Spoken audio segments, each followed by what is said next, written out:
Something I used to see only a few times a year, and still only see a few times a year, is people who are either unable to stay in their home because they're unable to renew their mortgage for various reasons, or they've already left the home. They lost a job, whatever it is. They sold the house at a loss, or they were unable to sell the house, and when the house was ultimately sold through power of sale or through foreclosure, they ended up with a shortfall, and now they owe the lender, really they owe CMHC or whoever insured the mortgage loan.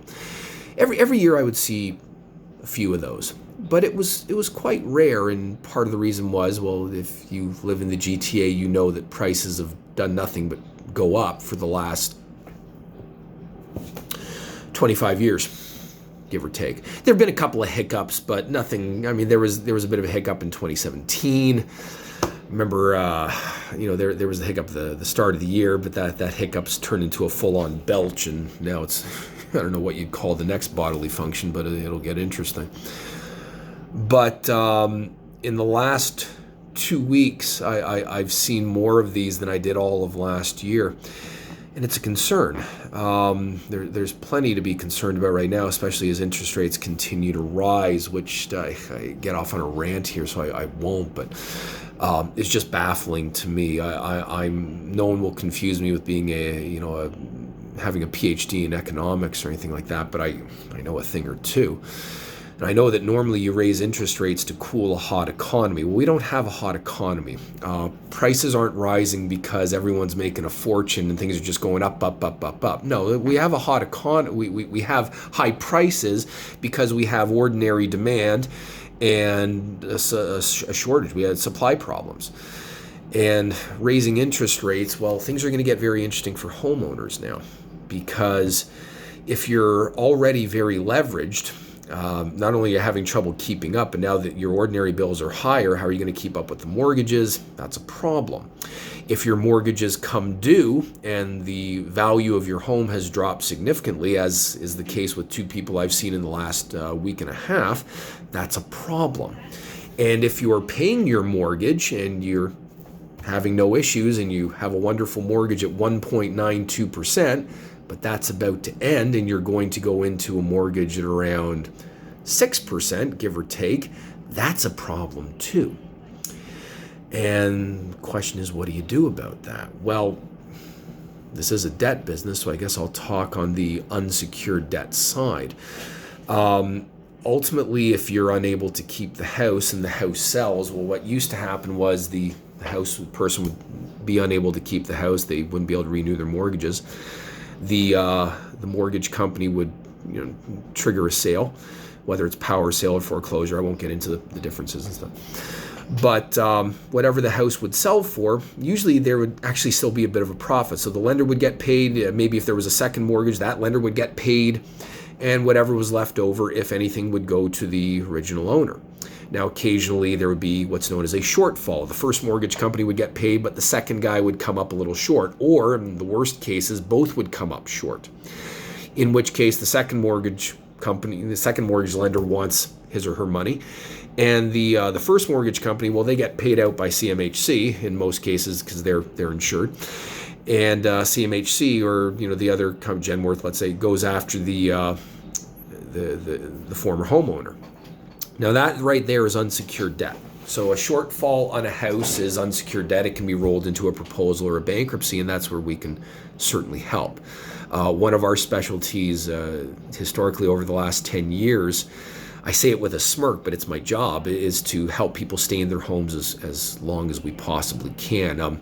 Unbeknownst to most people, if you do fall behind on a mortgage or you're unable to continue with a mortgage company or secure a mortgage for your home and thus stay in your home, you don't have to leave right away. There are ways to try to stay in the home as long as possible before eventually you have to vacate. There's nothing, I don't want to make it sound like we're toying with the creditors. We're not. We're just doing everything we can to keep the homeowners in their homes as long as the home belongs to them. That's something else to talk about. This is a big topic. Everything is.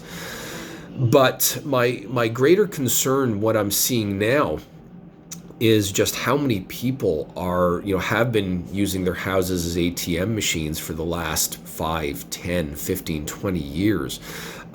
Historically, I always talk to the other Four Pillars offices in the GTA, and we marvel how in other parts of the country, I'll speak to someone and they'll say, oh, 30, 40% of my clients are homeowners, and I'll say, yeah, it's about 8% for me.